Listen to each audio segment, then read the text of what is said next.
Chapter 5.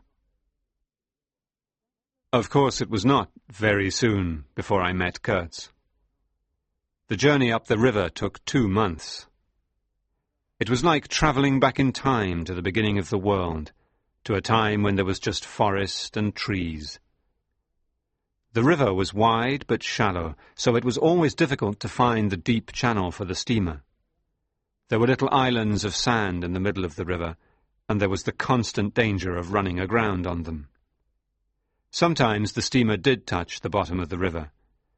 Then the cannibals we had taken on as crew had to get out and push her through it. They were fine fellows, those cannibals. They worked hard, and they didn't eat each other while they were on board the steamer. The manager and 3 or 4 pilgrims were also on board with us.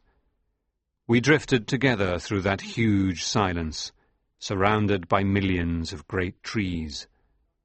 It was a strange experience. Sometimes we saw a little trading station on the river bank. They were miserable places, just a broken-down building and a few white men occupying it. The men would run out excitedly when they saw the steamer.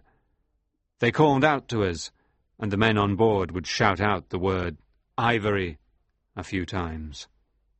Sometimes the silence of the forest was broken by the sound of drums in the interior. We never knew what the drums meant, war, peace, or prayer. Sometimes we rounded a bend in the river and saw a native village on the riverbank. Then we would see black people dancing and shouting. We didn't know if they were welcoming us or cursing us.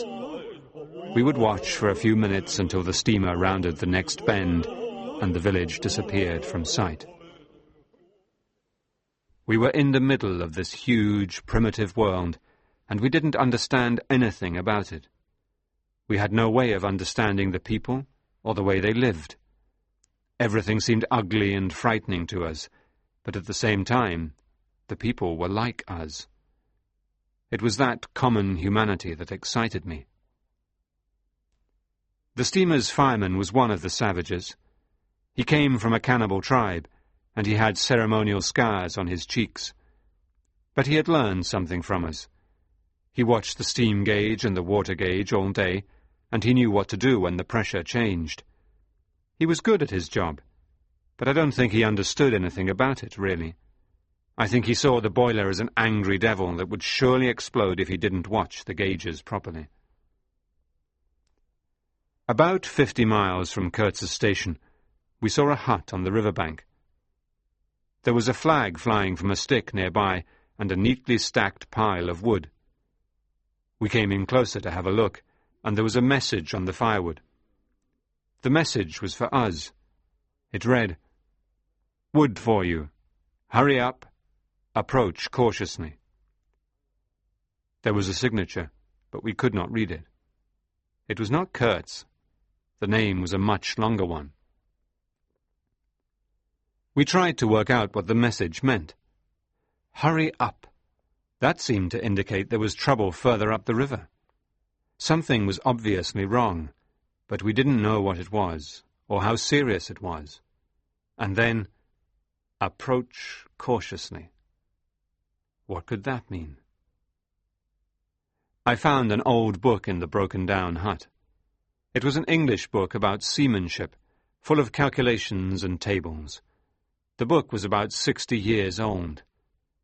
It was an extraordinary thing to find there in the middle of all that jungle. Someone had written notes in the margin of the book in a kind of code. It was a mystery to me, and I took the book away with me. Late the next afternoon we were about 8 miles from Kurtz's station. I wanted to go on, but the manager said it was too dangerous.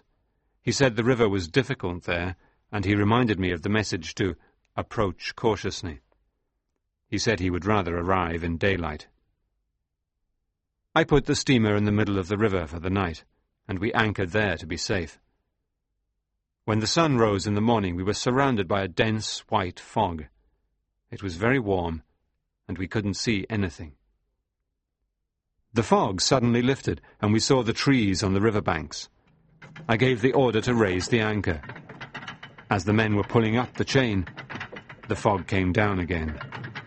The riverbanks and trees disappeared from sight. I ordered the men to lower the anchor chain again. Suddenly we heard a cry from the riverbank. Then there was noise all around us. Hundreds of voices were shrieking in a terrible way. The noise went on for a while, and then it stopped as suddenly as it had started. It was appalling to hear that dreadful noise, followed by complete silence. Some of the pilgrims on board the steamer ran into the little cabin to fetch their Winchesters.